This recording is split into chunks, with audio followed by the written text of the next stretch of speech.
So Muttonistas, another day, another vlog. Now, Africa and this part of Africa is not just about the animals, it's also about the landscape, the natural beauty and the people. And in today's vlog, we're going to visit Victoria Falls, do a riverboat cruise and meet some of the local people, see their arts, crafts and traditions.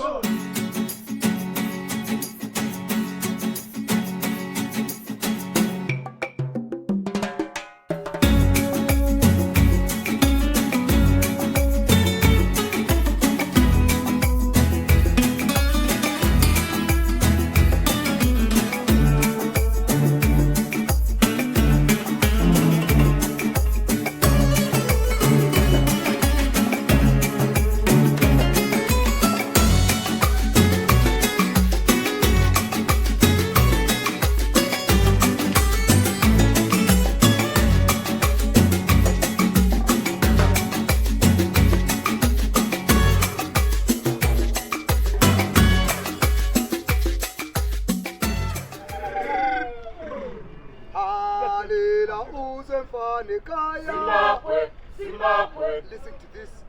So good. You are so nice. Oh Zimbabwe, beautiful. Oh Zimbabwe, you are so strong. Oh Zimbabwe, stand and touch the world. You are so nice. Oh Zimbabwe, beautiful. Oh Zimbabwe, you are so strong. Oh Zimbabwe, stand and be yourself. So a beautiful introduction to the vlog there with local villagers singing about Zimbabwe. Anyway, we're mainly here to see the Victoria Falls in this vlog. Without further ado, I'll try and sort out the entry fee, again using of course the exact amount of US dollars required as usual, and then see the magic of these falls that it took ages for Livingstone to find all those years ago.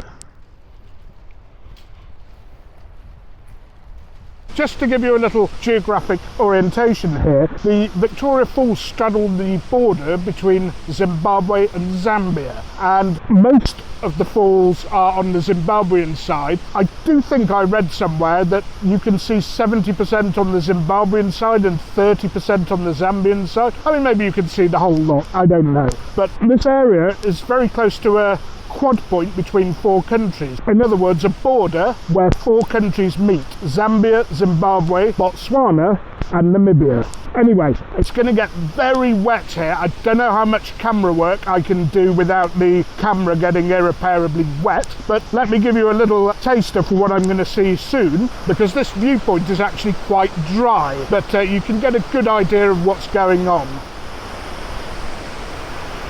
Now, as is often the case, you get rapids leading into the falls, and those of you who watched my safari video 2 videos ago, you could see the beginning of the rapids from the river Zambezi, which also forms the border between Zimbabwe and Zambia.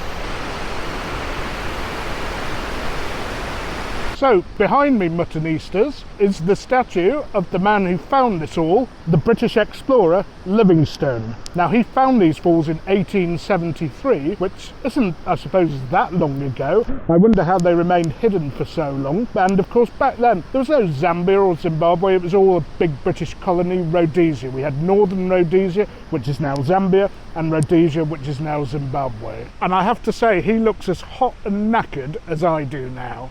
And my guide also told me that occasionally hippos and crocs lose their way, lose control, and they tend to get crushed down the side of the waterfall, although some of the babies, funnily enough, do survive.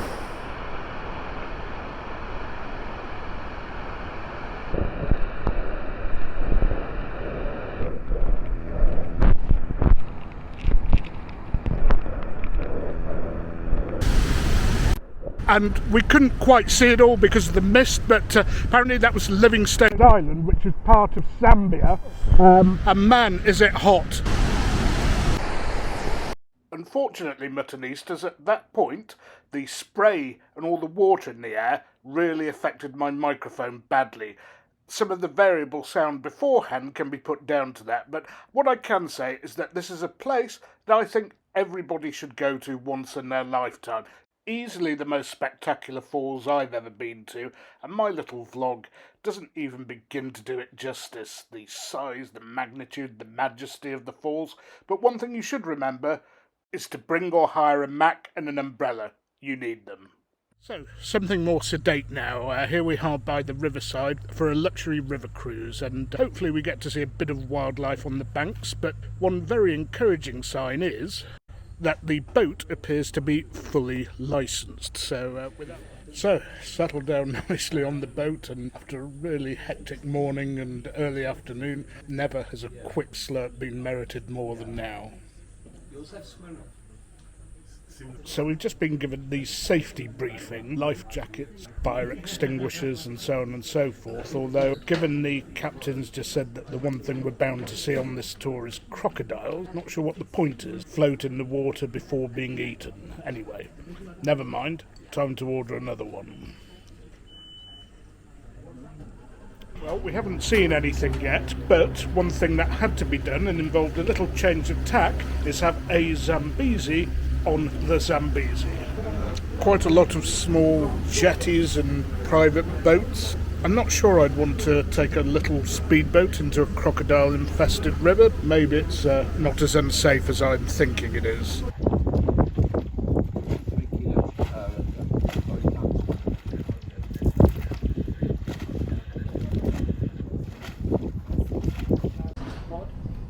Yeah, I think it is a pod, yeah. Oh wow, that's great. Wow.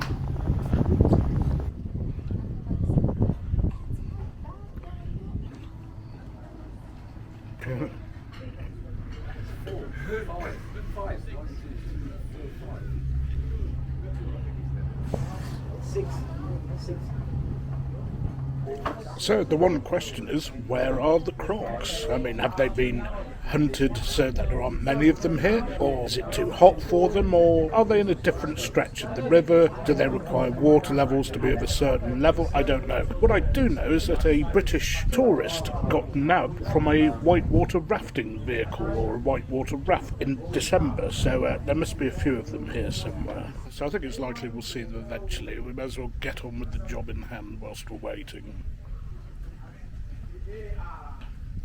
So, there we have in the distance spray coming from the falls.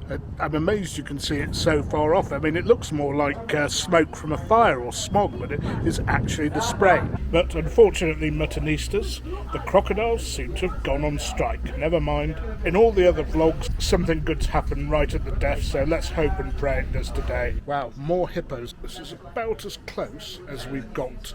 And unfortunately, whether they keep submerging or appearing above the water just depends on how shallow the bit of water is they're walking on. There you are, you can see the guy poking his head. Wow, that is really close.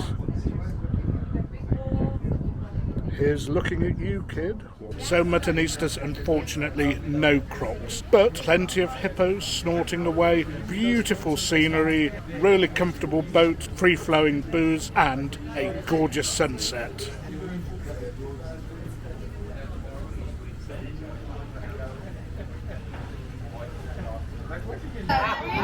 So the entire book goes on like that. Oh, It is. fantastic. So I read it while I was in London.